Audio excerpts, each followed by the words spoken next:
जय मसीह। नमस्ते। आज एक हप्ता पछिको सेसनमा तपाईहरुलाई स्वागत छ। म आशा गर्छु तपाईहरु जसजनाले फलो गर्दै हुनुहुन्छ यसलाई भवन एक हिसाबले बिल्डिङ अप, प्रत्येक सेसन एक पछि अर्कोमा निर्माण हुँदै जाने बिल्डिङ अप एउटा सेसनले चाहिँ रविता बहिनी तपाई पनि रेगुलर हुनुहुन्छ, तपाईलाई पनि स्वागत छ। जय मसीह। अनि यो चाहिँ मैले जुन सेसन लिइरहेको छु त्यो सेसन चाहिँ एउटा पछि अर्को त्यसमा बनिदै जाने, थपिदै जाने, एउटाबाट अर्को इँटा थपे जस्तै थपिदै जाने सेसनहरु। अनि तपाईले क्रमशः फलो गर्दै जानुभयो भने तपाईलाई मैले सेसनमा सिकाएका कुराहरु, मैले सेसनमा बाँडेका कुराहरु तपाईलाई बुझ्नलाई, लिनलाई अझ सजिलो हुन्छ। र सँगसँगै यदि तपाईहरु कोही आज पहिलोचोटि हुनुहुन्छ अथवा हेर्दै हुनुहुन्छ भने तपाईले योभन्दा अघिल्लो सेसनहरुलाई क्रिस्चियन संगालोको सायद अफिसियल पेजबाट तपाईले हेर्न सक्नुहुन्छ। हाम्रो अनुग्रह भाइहरुले त्यसको लागि केही मिलाउनुहुन्छ होला। गएको अहिले हामी यो एउटा विशेष क्लासमा छौं। तपाईहरु सबैलाई थाहा छ, तपाईहरु जसजनाले फलो गरिरहनु भएको छ तपाईहरु सबैलाई थाहा छ कुन विषय हामीले अध्ययन गरिरहेका छौं भनेर। अनि मैले तपाईलाई यौन परमेश्वरले सृष्टि गर्नुभएको परमेश्वरको पवित्र वरदान हो भनेर मैले तपाईलाई बताएको थिएँ। किनभने परमेश्वरले विवाहभित्र र विवाहमा सन्तान जन्माउनको लागि र श्रीमान श्रीमतीको आनन्दको लागि परमेश्वरले विवाहलाई सृष्टि गर्नुभयो भनेर हामी जान्न सक्दछौं। किनभने बाइबलमा विवाहको बारेमा कुरा गर्दाखेरि, माफ गर्नुस्, यौनको बारेमा चर्चा गर्दाखेरि बाइबलमा यस्ता कुराहरु उल्लेख गरिएको छ। त्यसकारण यौन गलत कुरा होइन, यौन श्राप होइन, यौन अभिशाप होइन, यौन खराब कुरा होइन।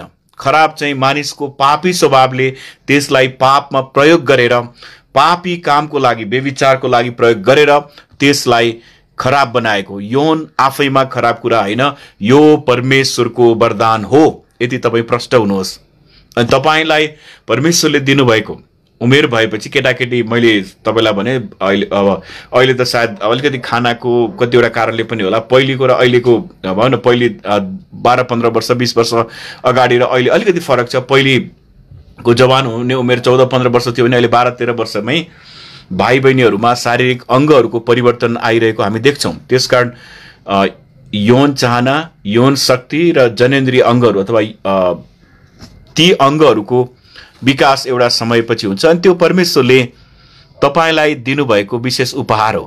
मैले तपाईलाई भनेको थिएँ, यो कुरा सायद म तपाईलाई बारम्बार यो टपिक नसकिन्जेल बारम्बार भन्छु कि परमेश्वरले एकजना व्यक्तिको लागि तपाईको जीवनमा त्यो कुरा राखिदिनु भएको, यौन चाहना, यौन शक्ति र यौन जन्य अंगहरु एकजना व्यक्तिको लागि। मार्था बहिनी, हरि रंगोलजी तपाईहरुलाई पनि जय मसीह छ, रेबिका बहिनीलाई पनि जय मसीह छ। त्यसकारण यौन चाहना, यौन शक्ति र यौन जन्य अंगहरु परमेश्वरले तपाईको शरीरमा अरु कोही व्यक्तिको लागि राखिदिनु भएको, एकजना व्यक्ति, अरु कोही पनि एकजना व्यक्तिको लागि जोसँग तपाईको विवाह हुन्छ। विवाह भइसकेपछि विवाह भित्र यसको प्रयोगको लागि परमेश्वरले राखिदिनु भएको। त्यसकारण विवाह पहिले र विवाह भन्दा बाहिरको यौन जन्य क्रियाकलाप अथवा व्यभिचार जन्य क्रियाकलाप, शारीरिक सम्पर्क, यी सबै कुरा व्यभिचार हुन् जसलाई परमेश्वरले घिनाउनुहुन्छ, जसलाई परमेश्वरले घिनाउनुहुन्छ। मैले तपाईलाई यो पनि भनेको थिएँ कि हाम्रो शरीर पवित्र आत्माको मन्दिर हो। तपाईको मेरो शरीर, जतिले यसलाई विश्वास गरेका छौं, हामी प्रत्येकको शरीर पवित्र आत्माको मन्दिर हो। पवित्र आत्मा हामीमा वास गर्नुहुन्छ। अनि व्यभिचार गर्नेले आफ्नै शरीरको विरुद्ध पाप गर्दछ, अर्थात पवित्र आत्माको मन्दिरको विरुद्ध पाप गर्दछ भनेर पहिलो कोरिन्थी 3 अध्यायमा हामीले हेरेका थियौं, तपाईलाई याद छ होला। अनि म सरस्वती त्यो एकदम ब्रिफली भनेको कुरा म केही कुराहरु दोहोर्याउन चाहन्छु। अनि मत्ती 5:28 लाई लिएर मैले तपाईलाई बताएको थिएँ कि येशूले भन्नुभयो, कसैले कोही स्त्रीलाई काम वासनाको इच्छाले हेर्दछ भने उसले अघिबाटै आफ्नो हृदयमा व्यभिचार गरिसकेको हुन्छ। येशू प्रभुले भन्नुभएको डाइरेक्ट स्पीच अथवा प्रत्यक्ष कथन मत्ती 5:28 मा हामी पढ्न पाउँछौं। अनि यो पदको सन्दर्भमा कहिलेले भलन एउटै पदले मात्रै भएर भलन, तपाईले यस्तै अर्थ दिने बाइबलमा अरु खण्डहरु पनि छन्, अरु पदहरु पनि छन्। त्यसकारण मैले तपाईलाई बेविचार भनेको के हो, बेविचारको परिधिभित्र के पर्छ भनेर मैले तपाईँलाई बताएको थिएँ। यौनजन्य साहित्य पढ्नु, फोहोर साहित्यहरू पढ्नु पनि बेविचारहरू मैले तपाईँलाई बताएको थिएँ। हस्तमैथुन गर्नु पनि बेविचार हो। विवाह गरेर पनि हस्तमैथुन गर्नु पनि बेविचार हो। इन्टरनेटमा यौन सम्बन्धी कुरा हेर्नु, इन्टरनेटमा भिडियोमा अथवा पिक्चर हेर्नु अथवा त्यस्ता खालको स्टोरीहरू इन्टरनेटमा पढ्नु अथवा जेसुकै होस्, यी सबै कुरा चाहिँ एउटै बास्केटभित्र अट्छ, त्यो चाहिँ बेविचार हो। यौन सम्बन्धी कल्पना गर्नु, इमेजिनेसन गर्नु, कसैलाई श्रीमान बनाएको, कसैसँग रात बिताएको, कसैलाई श्रीमती बनाएको कल्पना गर्नु पनि बेविचार हो भनेर मत्ती 5:28लाई हामीले जब त्यसलाई हामीले शब्द शब्द टुक्र्याएर हामी पढ्छौँ, बेविचार हो भनेर हामी बुझ्न सक्छौँ। त्यसपछि मैले तपाईँलाई बताएको थिएँ फोहोर गीती भिडियो वा फोहोर चलचित्र हेर्ने काम, फोहोर मुभीहरू हेर्ने काम पनि बेविचार हो र मैले तपाईँलाई बताएको थिएँ। फोहोर गीत भनेको चाहिँ तपाईँले कहिलेकाहीँ सुनिरहेकै गीतलाई जब तपाईँले त्यसको शब्दलाई अध्ययन गर्नुहुन्छ, अब तपाईँले भन्नुहोला यो त गीत त म्युजिक त हो नि, किन शब्द अध्ययन गर्ने? याद गर्नुहोस्, पत्रुसको पुस्तकमा लेखिएको छ, हामी पवित्र जाति, परमेश्वरका लागि अलग गरिएको, पवित्र भन्ने बित्तिकै नयाँ करारमा सेपरेटेड फर गड, परमेश्वरको लागि अलग गरिएको, हामी चाहिँ परमेश्वरको लागि अलग गरिएका जातिहरू हौँ। अनि तपाईँको शरीर पवित्र आत्माको मन्दिर हो। तपाईँले सुन्ने कुरा, हेर्ने कुरा, यहाँभित्र बस्नुहुने पवित्र आत्मालाई मनपर्छ कि पर्दैन, त्यो ठुलो कुरा हो। तपाईँलाई मनपर्ने कुरा ठुलो होइन। मैले भने जब हामीले यसलाई विश्वास गर्यौँ, मलाई मनपर्ने कुरा सेकेन्डरी हो। परमेश्वरले मेरो खुसीको लागि मलाई मनपर्ने कुरा कतिवटा कुरा हुन दिनुहुन्छ, त्यो चाहिँ उहाँको वचन, उहाँको इच्छाको सीमाभित्र मात्रै। अनि उहाँको अधीनतामा आनन्द छ, उहाँको अधीनतामा हामी खुसी हुन सक्छौँ। अनि त्यो आनन्द चाहिँ टिकाउको लागि, बेविचारले दिने आनन्द चाहिँ 5 मिनटको लागि, 10 मिनटको लागि, केही छोटो समयको लागि होला, तर लङ टर्ममा त्यसले हानि नै गर्छ। बेविचारले लामो यात्रामा हानि नै गर्छ। मैले तपाईँलाई एक्जाम्पलहरू बताएको थिएँ, सायद पछि पनि यो एक्जाम्पलहरू म दोहोऱ्याउने कोसिस गर्नेछु। जिस्किनु, चल्नु, छिल्लिनु, यस्ता फोहोर क्रियाकलापहरू गर्नु पनि बेविचार हो भनेर मैले तपाईँलाई बताएको थिएँ। अनि अर्को विशेष गरी बहिनीहरूलाई अलि अप्ठ्यारो लाग्ने कुरा मैले गरेको थिएँ, उत्तेजक सेन्सुअल ड्रेस, उत्तेजक पोसाक लगाउनु पनि बेविचार हो। अब एक्जाम्पल दिउँ है त, माफ गर्नु होला बहिनीहरू, तपाईँहरूलाई मैले ग्रुपिजम गरेको होइन अथवा कसैलाई भनेको होइन, तर मैले प्र्याक्टिकल कुरा गर्दैछु। म एकदम थ्योरी मात्रै नगरेर प्र्याक्टिकल कुरा गर्दैछु। थ्याङ्क यू रोशन विष्टजी, तपाईँले आशिष पाएको छु भन्नुभयो, त्यो कुरा सुन्दा मलाई पनि आशिष पाएको छ। एउटा एक्जाम्पल, एउटा बहिनीले अलि सेन्सुअल खालको, अलि भनौँ न उत्तेजक पोसाक लगाएर आएको छ भने केटाहरूको ध्यान निश्चय नै त्यता हुन्छ। बाङ्गो बाङ्गो कर्के नजर लगाएर भयो नि हेर्छन्, कुनै बेला मौका पारेर हेरिहाल्छन्। अनि त्यसले बेविचार बुझाउँछ। के बुझाउँछ? किनभने मत्ती 5:28 पढ्नु होला, म फेरि त्यसलाई दोहोऱ्याउन चाहन्न। अनि त्यसकारण यदि कोही दाजुभाइ या दिदीबहिनी कसैले, यदि उदाहरणको लागि तपाईँ बहिनीले तपाईँको मण्डलीका, तपाईँको समाजका, तपाईँको परिवारका, तपाईँको सङ्गतिका दाजुभाइहरूलाई तपाईँले ख्रिस्टमा प्रेम गर्नुहुन्छ भनेदेखि तपाईँले लगाएको ड्रेसअपले कोही व्यक्तिलाई गलत कुरा सोच्न लगायो भनेदेखि तपाईँ पनि त्यसको जिम्मेवार हुन्छ। मैले तपाईँलाई बताएको थिएँ, यसुले भन्नुभयो, मलाई विश्वास गर्ने सानाहरूमध्ये कसैलाई पाप गर्न लगाउँछ भने त्यसको घाँटीमा जातो बाँधेर समुद्रको पिँधमा डुबाइदिनु असल हुन्छ। त्यसकारण तपाईँ र मेरो व्यवहारले कोही व्यक्ति पापमा पर्दैछ भने त्यो धेरै खतराको कुरा हो, त्यो धेरै गाह्रो कुरा हो, त्यो धेरै परमेश्वरको अगाडि त्यो निकै डरलाग्दो कुरा हो। त्यो कुरा मैले तपाईँलाई बताएको थिएँ। र भजन सङ्ग्रह 51 को मैले तपाईँलाई बताएको थिएँ, तपाईँको मुक्तिको आनन्द मलाई फेरि दिनुहोस् र मलाई सम्हाल्न इच्छुक आत्मा मलाई दिनुहोस्। जब तपाईँले यसरी प्रार्थना गर्नुहुन्छ, परमेश्वरले तपाईँलाई सम्हाल्न सक्ने इच्छुक आत्मा दिनुहुन्छ। अब म आजको विषयमा मैले तपाईँलाई अलिकति स्पिडमा गरेर अलिक छोटो गरी गएको हप्ताहरूमा, किनभने यी सबै कुरा इन्टरकनेक्टेड हुन्छ अनि यसपछि यो कुरा तपाईँले विचार गर्दै जाँदाखेरि आजको जुन विषय टपिक आउँछ त्यो टपिक त्यसैमा बिल्डिङ अप भएर त्यसै कन्टिन्यू विषय भएको कारणले तपाईँलाई सजिलो हुन्छ, तपाईँको दिमागलाई प्रोसेस गर्नलाई, तपाईँलाई विचार गर्नलाई सजिलो हुन्छ। मैले अब धेरै भाइ बहिनीहरूलाई परामर्शको क्रममा कतिजनाले प्रश्न सोधेर त्यो प्रश्नको उत्तर दिने क्रममा चाहिँ मलाई थाहा छैन क्रिस्चियन सङ्गालोको अफिसियल पेजमा क्वेसनहरू आएको, कहिलेकाहीँ मलाई एक दुईजना क्वेसनहरू आएको छ। यदि तपाईँलाई कसैलाई यही सम्बन्धी केही प्रश्नहरू छ भने तपाईँले मलाई व्यक्तिगत मेसेन्जरमा सोध्न सक्नुहुन्छ र म त्यसलाई व्यक्तिगत रूपमै उत्तर दिनेछु र गोपनीयता मैले जहिले पनि कायम गरेको छु र भविष्यमा पनि कायम गर्ने कोसिस गर्नेछु।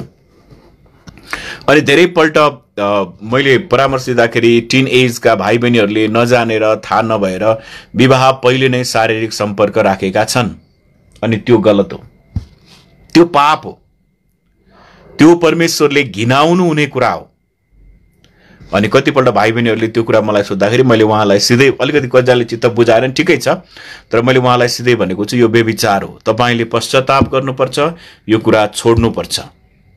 अनि अहिलेको भनौँ न जुन किसिमको फ्यासन इन्डस्ट्री, म्युजिक इन्डस्ट्री, जति कुराहरू तपाईँले हेर्नुहुन्छ, म्युजिक इन्डस्ट्री, म्युजिक भिडियो इन्डस्ट्रीको कुराहरू हेर्नुहुन्छ, यी सबैले मानिसलाई, मैले तपाईँलाई अघिल्लो सेसनमा कुरा गरेको थिएँ, मानिस चाहिँ सेक्सुअल बिइङ, मानिस चाहिँ अहिलेको कन्ज्युमरिजम भन्छ, अहिलेको यो उत्तर आधुनिक पोस्ट मोडर्निजम समाजमा हामी छौँ। पोस्ट मोडर्निजमको बारेमा पछि एउटा छुट्टै क्लास छ, त्यसमा म बढी चर्चा गर्छु। तर पोस्ट मोडर्निजमको एउटा थुप्रै विशेषता मध्ये एउटा विशेषता चाहिँ के भनेदेखि कन्ज्युमरिजम अथवा उपभोक्तावाद, अथवा मेरो खुसी भए हुन्छ, मैले खान पाए हुन्छ, म प्रसन्न जसरी हुन्छ, मेरो फिजिकल मेरो जुन शारीरिक इच्छा हो, शारीरिक चाहना हो, पेट भरेर हुन्छ, अरू किसिमका गलत क्रियाकलाप गरेर हुन्छ, मेरो शारीरिक चाहना पुरा गर्नु पर्यो भन्ने त्यो किसिमको पोस्ट मोडर्निजम, त्यो पोस्ट मोडर्निस्ट उत्तर आधुनिक समाजमा हामी जिइरहेका छौँ। अनि त्यो भएको कारणले तपाईँले म्युजिक इन्डस्ट्रीमा त्यो कुरा उनीहरूको थियोरी, त्यो कुरा उनीहरूको गाइडिङ प्रिन्सिपल भएको कारणले तपाईँले म्युजिक इन्डस्ट्री हेर्नुहोस्, मुभी इन्डस्ट्री हेर्नुहोस् र सँगसँगै म्युजिक भिडियोहरू हेर्नुहोस्, सबैले के सिकाउँछ, हाम्रो दुईजनाको मन मिल्यो भनेदेखि शारीरिक सम्पर्क राख्नु गलत होइन भनेर त्यो सिकाउँछ। क्या शादी से पहले क्या शादी के बाद भन्ने गीतहरू हाम्रो पालामा चल्थ्यो, अहिले थाहा छैन मलाई, अहिले त्यस्ता अर्थ आउने अहिले त्यस्तो गीतहरू प्रायः सुन्ने, कहिलेकाहीँ पुरानो गीतहरू आफूले सुन्ने गरेको गलत अर्थ नहुने खालको गीतहरू चाहिँ म सुन्छु। तर अब अहिले त अब धेरै व्यस्तता भएर पनि होला, पारिवारिक जिम्मेवारी अरू थुप्रै कारणले पनि, अनि कहिलेकाहीँ यो खेतीपातीको कामहरू पनि अलिअलि गरिहाल्छु, अलिअलि यसो केही टाकटुकहरू बनाउनुपर्ने काठको काम पनि म गर्छु, अनि त्यतापट्टि बरु म त्यतापट्टि भएको कारणले म त्यो सुन्न त्यति धेरै समय मेरो पुग्दैन अचेल। अहिलेको कन्टेम्पोरेरी भनेको अहिलेको के छ मलाई थाहा छ, तर म तपाईँलाई मेरो समयको मेरो अनुभव कुरा गर्दैछु कि धेरै गीतहरू चाहिँ गीतले के सिकाउँदैछ कि हामी चाहिँ यौनिक प्राणीहरू मात्रै हौँ। अनि सुन्नुहोस् है, त्यो ब्याकग्राउन्ड, किनभने जहिले पनि तपाईँले याद गर्नुपर्छ, म ज्वरोमा जान खोज्दैछु, मैले विवाहभन्दा पहिले गर्ने शारीरिक सम्पर्क गलत हो भने तपाईँ त्यतिमै पनि ठिक छ, तर म त्यो कहाँबाट आयो, म तपाईँलाई सोर्सपट्टि लैजाँदैछु। अनि जब तपाईँले सोर्समा पुग्नुहुन्छ, तपाईँले त्यो सोर्सलाई, त्यो पापको स्रोतलाई बन्द गर्न सक्नुहुन्छ। तपाईँलाई त्यो पापमय चाहनाहरू दिने कुराहरूलाई बन्द गर्नुभयो भनेदेखि बाँकी अरू धेरै समस्याहरू तपाईँले जीवनको सजिलै हल गर्न सक्नुहुन्छ। मलाई लाग्छ मेरो प्र्याक्टिस के भनेदेखि सकेसम्म समस्याको जरोमा पुगेर पत्ता लगाउने। जस्तै उदाहरणको लागि मेरो घरमा कतै पानी चुहेको छ भने म पहिले त्यो पाइप कहाँ फुटेको छ, कहाँनिर बिग्रेको छ, त्यो त्यहाँ पत्ता लगाएर त्यहाँ खोलेर त्यो पाइपलाई म मर्मत सम्मार गर्छु, ताकि त्यो जरोमै पुगेपछि पुरा समस्याको समाधान हुन्छ। त्यसकारण एउटा कुरा चाहिँ पोस्ट मोडर्निजमको जुन उपभोक्तावादी विचार अथवा खानुपर्ने, आफूले उपभोग गर्नुपर्ने, आफ्नो खुसीको लागि जे पनि गर्न पर्ने जुन किसिमको कुराबाट हामी जिइरहेका छौँ, त्यसले हामीलाई कुमारित्व अथवा भर्जिनिटी भन्छ नि, भर्जिनिटी, त्यो चाहिँ मेन्टल स्टेट अथवा मानसिक, हामी मनमा चाहिँ म कुमार छु, मेरो शरीर त यो त एकछिनको लागि रमाइलोको लागि भन्ने जुन किसिमको गलत विचार, जुन किसिमको दुष्ट विचार, जुन किसिमको परमेश्वरलाई मन नपर्ने विचारले संसारको समाजमा राज्य गरेको कारणले हामी क्रिस्चियन यङहरूले पनि त्यही कुरा सिकिरहेका छौँ, जुन कुरा चाहिँ परमेश्वरलाई मन नपर्ने कुरा हो। अब तपाईहरु कसैले यसमा विमति राख्नुहुन्छ भने तपाईको कुरा हो, तर बाइबलमा सिकाएको छ विवाहभन्दा पहिले र विवाहभन्दा बाहिर एउटा पुरुष र एउटा स्त्री विवाहको बन्धनभित्र शारीरिक सम्पर्क राख्ने बाहेकको सबै कुरालाई बाइबलले व्यभिचार भनेको छ। अब यहाँले रोकेर अब एक दुईवटा एक्जाम्पल मैले सुनेको, कहीँ मानिसहरूले मैले भनेको सुनेको छु। सोलोमनको बारेमा के त जम्मा 1000 वटी पत्नी थिए। दाउद राजाको बारेमा के त धेरै पत्नीहरू थिए। तपाईलाई थाहा छ सोलोमन राजाको 1000 वटा पत्नी भएको कारणले अन्तिममा सोलोमनको अन्त्य कसरी भयो? परमेश्वरको प्रसन्नतामा अन्त्य भएन नि, परमेश्वरलाई महिमा दिने किसिमको अन्त्य भएन नि।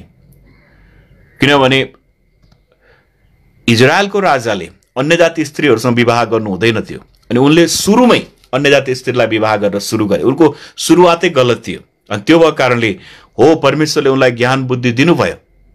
उनले परमेश्वरसँग माया कारणले परमेश्वरले ज्ञान बुद्धि दिनुभयो, तर उनको अन्त्य हेरौँ न सोलोमन राजाको अन्त्य। त्यसकारण त्यो चाहिँ हामीले फलो गर्नुपर्ने एक्जाम्पल होइन। बाइबललाई जहिले पनि दुईटा एंगलबाट हेर्नुपर्छ। एउटा चाहिँ डिस्क्रिप्टिभ अथवा त्यहाँ जे घटना भयो त्यो घटनालाई परमेश्वर पवित्र आत्माले बाइबलको त्यो खण्डमा राख्न चाहनुभयो, त्यसकारण बाइबलमा त्यो कुरा आयो, एउटा पक्ष चाहिँ।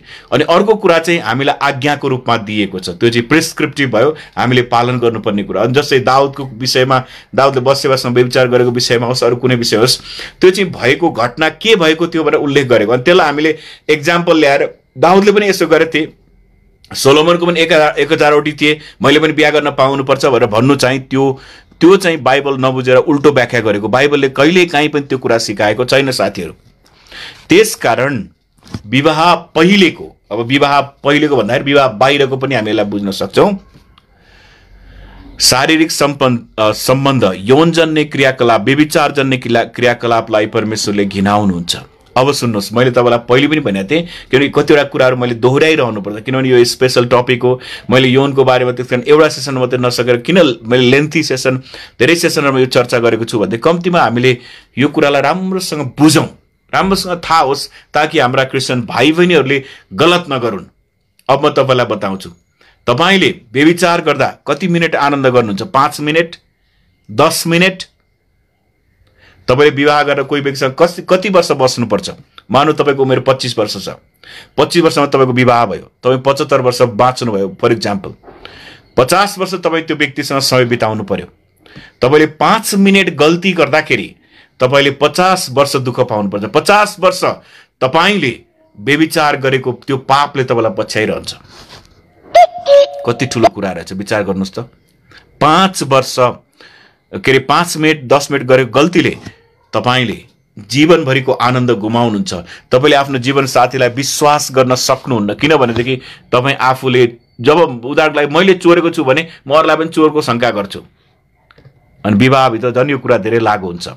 यदि तपाईले व्यभिचारमा आफूलाई फस्न दिनुभएको छ भने तपाईले आफ्नो जीवन साथीलाई विश्वास गर्न सक्नुहुन्न। अनि त्यो अविश्वास गरेको विवाह कस्तो हुन्छ? आनन्द हुँदैन।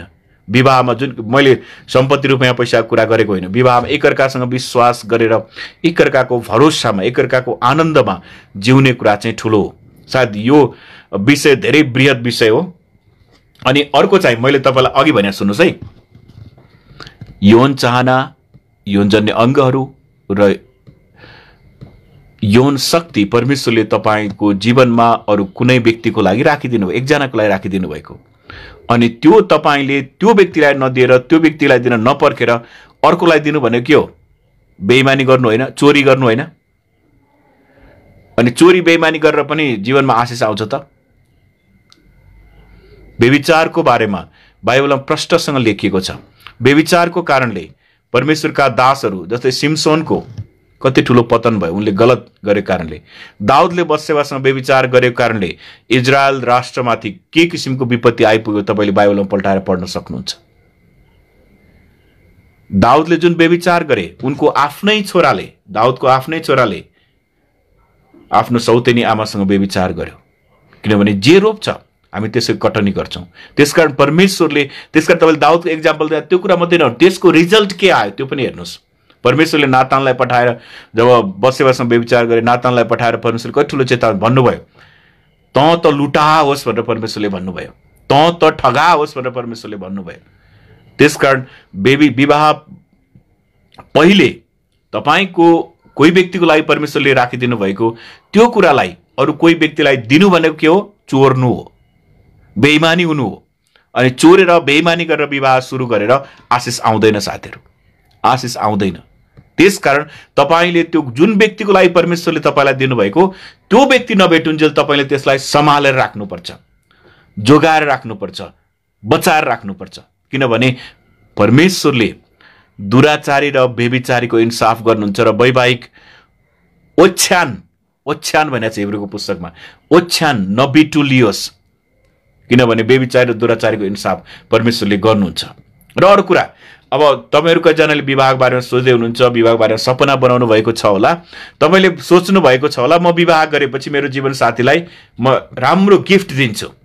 हुनसक्छ अहिलेको अब आइफोन एक्स दिन्छु, अथवा स्यामसङ नोट 10 प्लस अथवा ग्यालेक्सी 20 के अहिले लेटेस्ट आएको छ त्यो दिन्छु, अथवा म्याकबुक एयर प्रो दिन्छु, अथवा वाट एभर कुनै राम्रो कम्प्युटर दिन्छु, अथवा केही दिन्छु भनेर सोच्नु भयो होला। तर म तपाईँलाई भन्छु साथीहरू, तपाईँले विवाह गर्ने, तपाईँको जीवन साथीलाई दिन सक्ने सबैभन्दा उत्तम उपहार चाहिँ तपाईँको चोखो शरीर हो, तपाईँको चोखो शरीर हो। यदि तपाईँको शरीर नै चोखो छैन भनेदेखि तपाईँले अरू उपहार दिएर त्यो सांसारिक उपहार हो, अनि त्यो उपहार चाहिँ एक दिन सिद्धिन्छ। तपाईँले राम्रै मोबाइल दिए पनि आइफोन एक्स भन, अब पहिले अब स्यामसङ नोट 4 मैले नोट सिरिज चलाउँछु, नोट 4 आउने बेलामा चाहिँ त्यो फोन चाहिँ एकदम लेटेस्ट हो। अब अहिले नोटको 10 प्लस आइसक्यो, किन त्यो कुराहरू सिधै। तर जब तपाईँले आफ्नो प्युरिटी, आफ्नो शुद्धता, आफ्नो कुमारित्व श्रीमान श्रीमतीको लागि जोगाएर राख्नुहुन्छ अनि त्यो कुरा तपाईँले विवाहमा दिनुहुन्छ, त्यो विवाह साँच्चै आशिषित विवाह हुन्छ। अनि सुन्नुहोस्, सन्तानले आशिष पाउँछन्। विवाहपछि तपाईँका छोराछोरीले आशिष पाउँछन्, तपाईँको छोराछोरीमा आशिष आउँछ। यो कुरा चाहिँ भएको छ, यो चाहिँ लाइभ कुरा हो, यो हावामा बोलेको कुरा होइन, भएको छ। मेरो विवाह कसरी भयो त्यो पछि चर्चा म पनि कुनै बेला छोटो गवाई म त्यो पनि राखौँला। अब म अलिकति मैले रिसर्च गरेको कुरा बताउन चाहन्छु। यौन सम्बन्धी पाप गर्दा, विवाह पहिले यौन सम्बन्धी पाप गर्दाखेरि के बहाना आउँछ म तपाईँलाई बहानाहरू बताउन चाहन्छु है त। सबैले गर्दछन् भनेर तपाईँले भन्नु होला, सबैले त गर्छन् अनि हामी चाहिँ किन नि? सबै त नरक गइरहेछन्, हामी नरक जानुपर्ने ग्यारेन्टी जानुपर्छ भन्ने छैन नि। हामी त यसोलाई विश्वास गरे मान्छे, यो ठुलो कुरा होइन भनेर भन्छन्। किनभने अरू पाप गरे जस्तै 5 रुपियाँ चोरे जस्तै यो त एकछिन आनन्दको लागि गरेको, त्यसपछि आनन्द गरेर सिधै बिर्सिहाल्यो, सबै कुरो सकिहाल्यो नि त। मैले तपाईँलाई सुरुदेखि भनेको छु, व्यभिचार गर्नेले पवित्र आत्माको मन्दिरको विरुद्धमा पाप गर्छ। अब त्योभन्दा ठुलो कुरा अरू के चाहे त? कुमारित्व मेन्टल स्टेट विचारको कुरा हो, भर्जिनिटी चाहिँ मेन्टल स्टेट हो। हाम्रो शरीर चाहिँ हामी मनमा हामी चोखो भइहाल्यो नि। शरीर त एकछिन रमाइलो लागि जे गरे पनि हुन्छ। त्यो दुष्टबाट मैले भने पोस्ट मोडर्निजम सोसाइटी जुन हामी उत्तर आधुनिक समाजमा जिइरहेका छौँ तिनले त्यही कुरा सिकाउँछ। मन चोखो राखे त भइहाल्यो नि म मेरो जीवन साथीको लागि, त्यो गलत हो। तपाईँको शरीरलाई पनि चोखो राख्नुपर्छ, मन मात्रै होइन। जब मैले मेरो शरीर चोखो राखेर परमेश्वरले मलाई दिनुभएको मेरो श्रीमतीलाई मैले मेरो पुरा कुरा मैले मेरो श्रीमतीलाई दिएँ, त्यसले मलाई दिएको आशिष म शब्दमा वर्णन गर्न सक्दिनँ। हो, मेरो श्रीमती शारीरिक रूपमा कमजोर छ, उसको धेरै हेल्थ कम्प्लिकेसनहरू छ, त्यो कारण आफ्नो ठाउँमा। तर ती सबै कुरा भए पनि हामी विवाहमा एकअर्कालाई विश्वास गर्छौँ, एकअर्कालाई हामी आफूभन्दा बढी भरोसा गर्छौँ र सँगसँगै हामी एकअर्कालाई जीवनले माया गर्छौँ।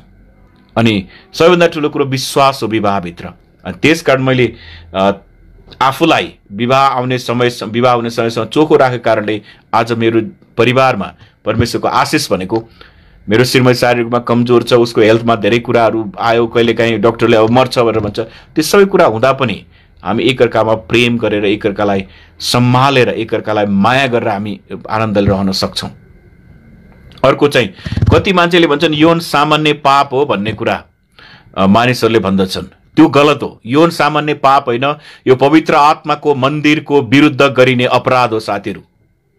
यौन भनेको सामान्य पाप होइन, पवित्र आत्माको अरू जुनसुकै पाप मानिसले, तपाईँले हेर्नुहोस् पहिलो कोरिन्थीमा मैले देखाएको खण्डमा हेर्नुहोस्, अरू जुनसुकै पाप मानिसले बाहिर गर्छ, तर व्यभिचार गर्नेले पवित्र आत्माको आफ्नो शरीरको विरुद्ध गर्छ, जुन शरीर चाहिँ पवित्र आत्माको मन्दिर हो। त्यसकारण व्यभिचार परमेश्वरको दृष्टिमा धेरै ठुलो कुरा हो, धेरै ठुलो अपराध हो।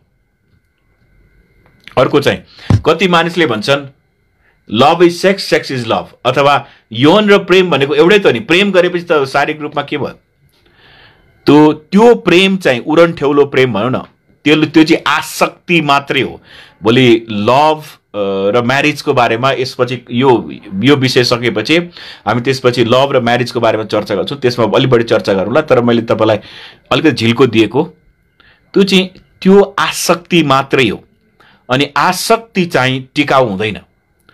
आसक्ति अर्को हिसाबले भनौँ न, शारीरिक आकर्षण चाहिँ त्यो व्यक्तिको शरीर लुटेर शारीरिक इच्छा पुरा नगरेसम्म शारीरिक आकर्षण रहन्छ।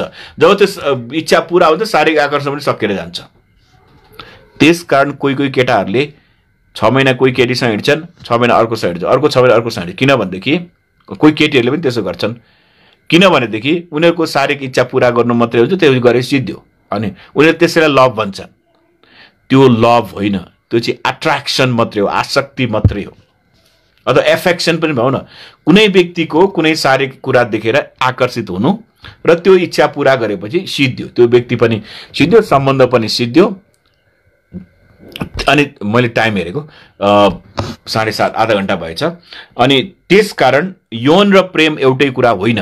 त्यसलाई हामी पछि बाइबलबाट म तपाईँलाई अलिकति पछि चर्चा गर्छु। जिस्किनु र चल्नु ठुलो कुरा होइन। सुन्नुहोस् है, शैतान गर्जने सिंह झैं कसलाई भेट्टाउँ र निलिहालौँ भन्दै हिँडेको छ। परमेश्वरका ठुला ठुला सेवकहरू, ठुलो ठुलो परमेश्वरको काम गरेका मानिसहरू यौनको व्यभिचारमा फसेको कारणले आज उनीहरू पतन भएर माटोमा गएका छन्। हजारौं लाखौं मानिसहरूलाई प्रभुमा डोर्याउने, हजारौं लाखौं मानिसहरूको बीचमा प्रभुको काम गर्ने मानिसहरू आज कहाँ कुन दुलोमा हराए? व्यभिचार गरेको कारणले। त्यसकारण त्यो कहाँबाट सुरु भयो? मैले भन्छु शैतान गर्जने सिंह चाहिँ खोज्दै हिँड्छ भनेको जब हामी नराम्रो किसिमले जिस्कने, अब जस्तै उदाहरणलाई कुनै केटी देखेपछि टाँसिएरै बस्नुपर्ने, कुममा हात राखेरै बस्नुपर्ने, जब त्यस्तो बानी छ भने त्यसले बिस्तारै व्यभिचारमा लैजान सक्छ। व्यभिचारै भइहाल्यो भनेर मैले ग्यारेन्टी गरेको होइन, तर त्यसले बिस्तारै मानिसलाई व्यभिचारको बाटोमा लैजान सक्छ शैतान। अनि त्यसपछि परमेश्वरले कैनलाई भन्नुभएको कुरा यहाँ भन्न चाहन्छु, पाप ढोकैमा ढुकिरहन्छ, पाप चाहिँ ढोकामा कुरिरहेछ। तपाईँ मलाई पनि हामी सबैलाई पापले चाहिँ कुरिरहेको छ। अनि त्यसलाई हामीले अधीन गर्नुपर्छ। पवित्र आत्माको शक्तिले पापलाई अधीन गर्नुपर्छ, दुष्टतालाई हामीले अधीन गर्नुपर्छ, अनि परमेश्वरको मन्दिरलाई हामीले जोगाउने काम गर्नुपर्दछ। अनि कति मानिसले भन्छन् बहाना बनाउँदाखेरि, विवाह पहिले व्यभिचार गर्ने बहाना बनाउँदाखेरि कति मानिसहरूले, सिबी गतराज दाई तपाईँले पनि हेरिरहनु भएको भनेर देखियो, तपाईँलाई पनि जयमसी स्वागत चाहिँ तपाईँ नै हेरिरहनु भएको छ भने पनि खुसी लाग्यो। सिबी गतराज दाई महासङ्घको अध्यक्षलाई यहाँ देख्दाखेरि। अनि कतिले भन्छन् म परीक्षालाई जित्न सक्छु भनेर भन्छन्। सुन्नुहोस्, परीक्षालाई जित्न सक्ने कोही पनि छैन। येशू प्रभु हुनुहुन्थ्यो, हामी पनि सक्छौँ, तर परीक्षालाई जित्न आगोले पोल्दैन भनेर आगोमा हात हाल्यो भने के हुन्छ? पोलिहाल्छ नि। आगोबाट आगोदेखि त हात हाल्नु हुँदैन, टाढा जानु हुँदैन नि। त्यस्तै म व्यभिचारको परीक्षालाई जित्न सक्छु भनेर त्यस्तो परिस्थितिहरूमा जाने, त्यस्तो ठाउँहरूमा जाने गऱ्यो भने के हुन्छ? मानिस व्यभिचारमा फस्छ।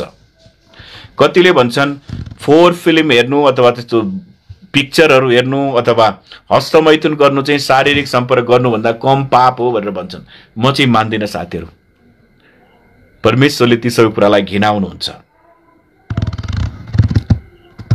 पापलाई हामीले कहिल्यै पनि सानो मान्नु हुँदैन। अब त्यसपछि युथ कन्फरेन्सहरू मसँग त्यो पेपरै थियो, मैले पेपर चाहिँ देखाइनँ, तर त्यसको मैले फाइनल नोट बनाएको थिएँ। यो मेरो सानो किताबमा, यो मेरो सानो किताब थियो, त्यो किताब बुकलेट थियो, त्यो बुकलेटबाट मैले अहिले तपाईँलाई गरिरहेको छु। त्यसमा मैले नोट बनाएको थिएँ। विभिन्न युथ कन्फरेन्सहरूमा युवाहरूलाई मैले जब विवाह अघि शारीरिक सम्पर्क गर्नु, व्यभिचार गर्नुको बारेमा तपाईँको धारणा के छ भनेर क्वेसन राख्दाखेरि उहाँहरूले दिएको केही एन्सरहरू तपाईँको बिचमा राख्न चाहन्छु। धेरैले भन्नुभएको, यस्तो गर्नु परमेश्वरको आज्ञा विपरीत हो, समाजबाट तिरस्कृत हुन्छ, मानसिक तनाव बढ्छ, यो पाप हो, यो व्यभिचार हो, यसले गर्दा आत्मिक ज्ञान घट्दै जान्छ, यसले शारीरिक दुर्बल बनाउँछ, हाम्रो शरीरमा शैतानको राज हुन्छ। व्यभिचार गर्दाखेरि दुवैको पारिवारिक जीवनमा नकारात्मक असर पर्छ। अनि त्यसपछि सँगसँगै व्यभिचार गर्दाखेरि यौनजन्य रोगहरू लाग्ने सम्भावना हुन्छ। मण्डलीमा फुट गराउँछ व्यभिचारले र आत्मिक जीवनलाई नाश गर्छ भनेर धेरै साथीहरूले भन्नुभएको कुरा मैले तपाईँलाई बताएको छु। मैले तपाईँलाई बारम्बार भनेको छ, यसले पवित्र आत्माको मन्दिरलाई नाश गर्ने काम गर्छ, जुन कुरा परमेश्वरले घिनाउनुहुन्छ। अब परमेश्वरका दास जोन पाइपरले, तपाईँहरू कहिले चिन्नुहुन्छ होला, एकजना दास, मैले उहाँको प्रवचनहरू धेरै सुन्छु। पल वासर, जोन पाइपर, मकार्थरहरूको मैले धेरै सुन्छु। अनि उहाँले भन्नुभएको कुरा एउटा युट्युबमा उहाँको लिङ्क पनि थियो मेरो किताबमा, तर उहाँले भन्नुभएको कुरालाई म पढ्न चाहन्छु। यौन जस्तो यो जोन पाइपरको भनाइलाई नेपालीमा अनुवाद गरेर, यौन जस्तो परमेश्वरले दिनुभएको सुन्दर उपहारको गलत प्रयोग गर्नु समस्याको जरो होइन। सुन्नुहोस् है, समस्याको जरो चाहिँ व्यभिचार होइन यसको वास्तवमा, तर परमेश्वरको मुक्तिको आनन्द हामीबाट हराएको कुराको लक्षण हो। जब त्यो आनन्द हराउँछ तब सबै पापहरू हाम्रो जीवनमा फर्केर आउन थाल्छ। जब हामी मुक्तिको आनन्द हाम्रो जीवनमा हराउँछ, त्यसपछि पापहरू हाम्रो जीवनमा फर्केर आउँछ। क्रिस्चियन किशोर किशोरीहरूको सबैभन्दा ठुलो कमजोरी हस्तमैथुन वा अन्य यौन सम्बन्धी पाप मात्रै होइन, तर ती असल कुरा भन्ने शैतानको झुटलाई विश्वास गर्नु हो। जब तपाईँले व्यभिचारलाई, पापलाई तपाईँले ठिक हो, यो चाहिँ केही समयको आनन्दको लागि, यो चाहिँ यसले मलाई केही आनन्द दिन्छ, रमाइलोको लागि भनेर भन्नु चाहिँ त्यो शैतानको झुट हो। त्यसलाई विश्वास गरेपछि मानिसले त्यस्तो कुरा गर्दछ भनेर हामी मान्न सक्छौँ। मैले तपाईँलाई भनेको थिएँ, तर अहिले म अलिकति अर्को एउटा अलिकति त्यो काम व्यस्त भएकोले तयार गर्न सकिनँ, तर म तपाईँलाई बताउँछु। दुईटा पेपरलाई, दुईटा कागजलाई जब तपाईँले फेभिकोल अथवा गम लगाएर टाँस्नुहुन्छ, दुईटा कागजलाई तपाईँले गम लगाएर टाँस्नु भयो भनेदेखि त्यो एउटै हुन्छ। जब तपाईँले त्यो कागजलाई छुट्याउन खोज्नुहुन्छ नि, के हुन्छ? कागज च्यातिन्छ। दुईटै कागज काम लाग्दैन, दुईटै कागज काम लाग्दैन। अनि यौनले, परमेश्वरले उत्पत्तिको पुस्तकमा मानिसलाई बनाउँदा के भन्नुभयो? यसकारण मानिसले आफ्नो आमाबाबुलाई छोडेर आफ्नै श्रीमतीसँग मिलिरहन्छ, किनकि तिनीहरू दुवै एउटै शरीर हुन्छन्। एउटै शरीर कसरी हुन्छ? शारीरिक सम्पर्कले एउटै शरीर हुन्छ। म शारीरिक सम्पर्कद्वारा मेरो श्रीमतीसँग म एउटै शरीर हुन्छु। बाइबलले भनेको कुरा फ्याक्ट यही हो। अनि यदि मैले मेरो श्रीमती बाहेक कसैसँग मैले त्यसो गर्छु भनेदेखि त्यो चाहिँ मैले विवाहको करारलाई तोडेको। अनि करार भन्ने कुरा सायद मैले तपाईँलाई भनेको भएन। म विवाहको बारेमा कुरा गर्दाखेरि विवाहको करार भन्ने शब्द किन प्रयोग गर्छन् भनेर तपाईँलाई म पछि सायद विवाह भन्ने टपिकमा कुरा गरौँला। तर जसरी तपाईँले कागजलाई गम लगाएर, फेभिकोल लगाएर जोडेर सुकाएपछि छुट्याउन खोज्नु भयो, दुईटै कागज च्यातिन्छ, काम लाग्दैन। त्यस्तै शारीरिक सम्पर्कले, यौन सम्पर्कले केटाकेटीलाई एउटै शरीर बनाउँछ। अनि परमेश्वरको समय नआइकन, पवित्र विवाह बन्धनमा प्रवेश नगरिकन शारीरिक सम्पर्क र एउटै शरीर बन्नु भनेको चाहिँ पवित्र परमेश्वरको विरुद्धमा ठुलो अपराध हो। फेरि पनि सुन्नुहोस्, पवित्र परमेश्वरको विरुद्धमा ठुलो अपराध हो। त्यसकारण जब तपाईँले त्यो कागजलाई टुक्राउँछ, दुवै काम लाग्दैनन्। जब तपाईँले शारीरिक सम्पर्कद्वारा कुनै व्यक्तिसँग तपाईँ एक हुनुहुन्छ व्यभिचार गरेर, जब तपाईँ अलगिन खोज्नु भयो भने के हुन्छ? दुवैको जीवनमा चोट हुन्छ, निराशा हुन्छ, अविश्वास हुन्छ, धेरै कुराहरू, धेरै नकारात्मक कुराहरू त्यहाँ आएर बसेको हुन्छ। त्यो मानसिक समस्या हुन्छ। मानसिक समस्याको इमोसनल्ली हर्ट, भावनात्मक रूपमा चोट लाग्छ। अनि सम्हालिन, अनि अर्को व्यक्तिसँग विवाह गर्नु पर्यो भने के हुन्छ? जीवनभरि त्यो दोष बोकिरहनुपर्छ। जब तपाईले त्यो नगरिकन विवाह गर्नु तपाईलाई के हुन्छ? जीवनभर तपाईले त्यसको दोष बोक्नु पर्दैन। वैवाहिक जीवनमा तपाई आनन्द मनाउन सक्नुहुन्छ।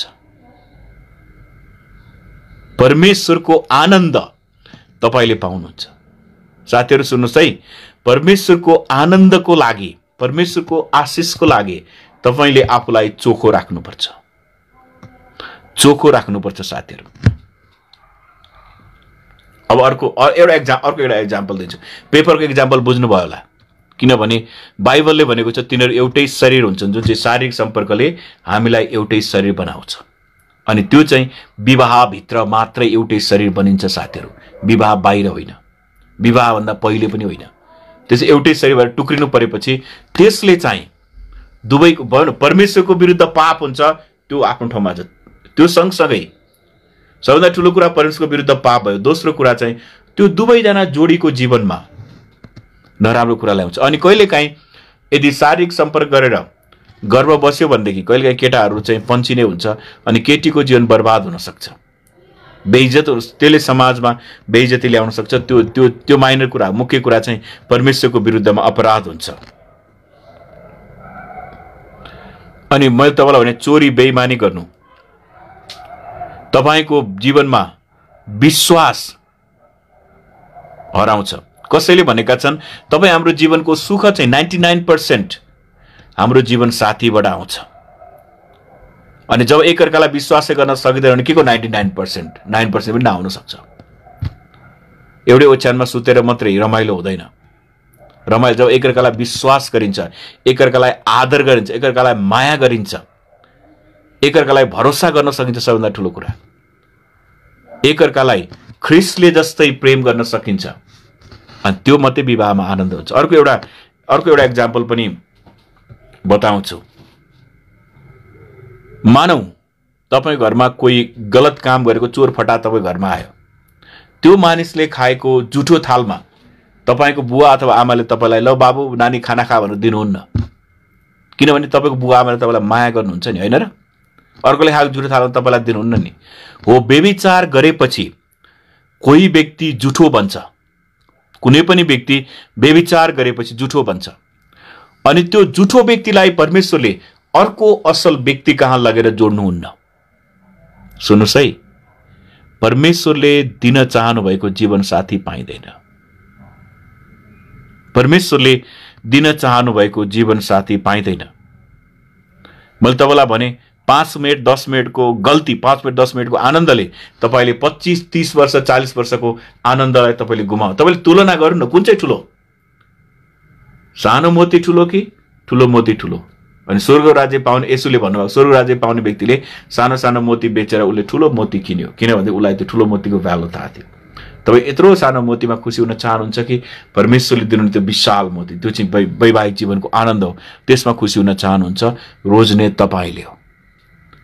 पवित्र आत्माले तपाईलाई सहायता गर्न सक्नुहुन्छ।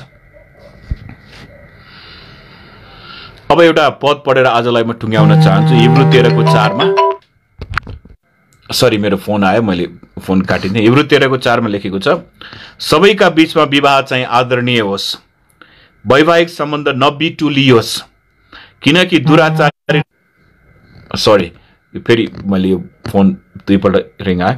सबैका बीचमा विवाह चाहिँ आदरणीय होस्, हिब्रू 13:4 पढिरहेको छु। वैवाहिक सम्बन्ध नबिटुलियोस्, किनकि दुराचारी र व्यभिचारीहरूको इन्साफ परमेश्वरले गर्नुहुन्छ। विवाह आदरणीय होस् भने के हो? विवाह भन्दा अगाडि कोही पनि व्यक्ति व्यभिचारमा नपरोस् भन्ने पनि हो। विवाह आदरणीयको अर्को अर्थ अरू पनि छन्। एउटा पक्ष चाहिँ विवाह भन्दा अगाडि कोही पनि व्यक्ति व्यभिचारमा नपरोस्, त्यो भन्न खोजेको। प्रभु गरून्, प्रभुले तपाईलाई तपाईको भर्जिनिटी, तपाईको कुमारीत्व जोगाउन र तपाईको जीवन साथीको लागि त्यसलाई सङ्गालेर राख्नलाई प्रभुले तपाईलाई सहायता गर्न सक्नुहुन्छ। र म फेरि पनि भन्छु, र यसपछि यो कुरा अलिक बढी चर्चा हुन्छ, यौन अर्जेन्ट होइन। भात खाने कुरा अर्जेन्ट हो, सास फेर्न अक्सिजन लिने कुरा अर्जेन्ट हो, लुगा लाउने कुरा अर्जेन्ट हो, औषधि उपचार अर्जेन्ट हो। अब अहिले कोरोनाको समयमा घरभित्रै बस्नु, सुरक्षित रहनु, त्यो प्रिकसनहरू अपनाउनु अर्जेन्ट हो, तर यौन अर्जेन्ट होइन। अर्जेन्ट चाहिँ हामीले बनाएको। कसरी बनाएको? अब त्यसको नेक्स्ट अब सेसनहरूमा हामी अगाडि बढ्नेछौँ। हुन्छ, फेरि पनि तपाईँले यो समय दिएर यति समय तपाईँले दिनुभएको लागि धन्यवाद। र म आशा गर्छु तपाईँले आफ्नो जीवनमा आवश्यक पर्ने प्र्याक्टिकल कुराहरू केही न केही सिक्नुभयो होला। फेरि पनि तपाईँलाई आजको समरीमा भन्न चाहन्छु, तपाईँको शरीर पवित्र आत्माको मन्दिर हो र तपाईँले आफ्नो जीवनसाथीको लागि तपाईँको शरीरलाई चोखो राख्नुपर्छ, किनभने यो परमेश्वरको आज्ञा हो। परमेश्वरले तपाईँलाई आजको बाँकी साँझमा प्रशस्तै आशिष दिनुभएको होस्। फेरि पनि यसरी मौका दिनुभएको लागि अनुग्रह भाइ र उहाँको टिमलाई धेरै धन्यवाद दिन्छु। जय मसीह, नमस्ते।